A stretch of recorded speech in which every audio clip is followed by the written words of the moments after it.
I suppose most excavators would confess to a feeling of awe, almost embarrassment, when they break into a tomb closed and sealed by pious hands so many centuries ago. 33 centuries had passed since human feet last trod the floor on which we stood, and yet the signs of recent life were around us. A half-filled bowl of mortar, a blackened lamp, the chips of wood left on the floor by a careless carpenter. We had penetrated 2 chambers, but when we came to a golden shrine with doors closed and sealed, we realized that we were in the presence of the dead king. We were to witness a spectacle such as no other man in our time had been privileged to see.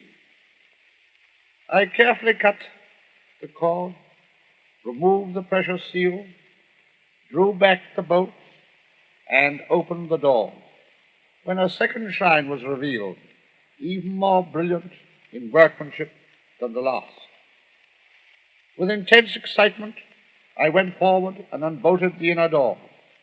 They slowly swung open, and there, filling the entire area within, stood an immense yellow quartzite sarcophagus. It effectually barred any further progress until we could raise the lid. Then a decisive moment. None of us but felt the solemnity of the occasion. In a dead silence, the huge lid, weighing over 1.25 tons, was raised from its bed. Light shone into the sarcophagus, but how disappointing! The contents were completely covered by linen shrouds.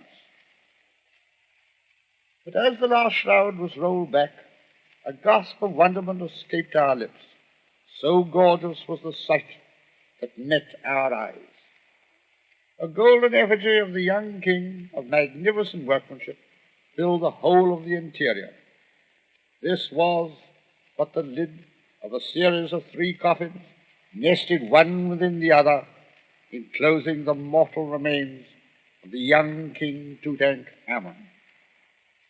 Laid on that golden outer lid was a tiny wreath of flowers, as it pleased us to think, the last farewell offering of the widowed girl queen to her husband. Among all that regal splendor, everywhere the glint of gold, there was nothing so beautiful as those few withered flowers. They told us what a short period 3,300 years really was. But yesterday and the morrow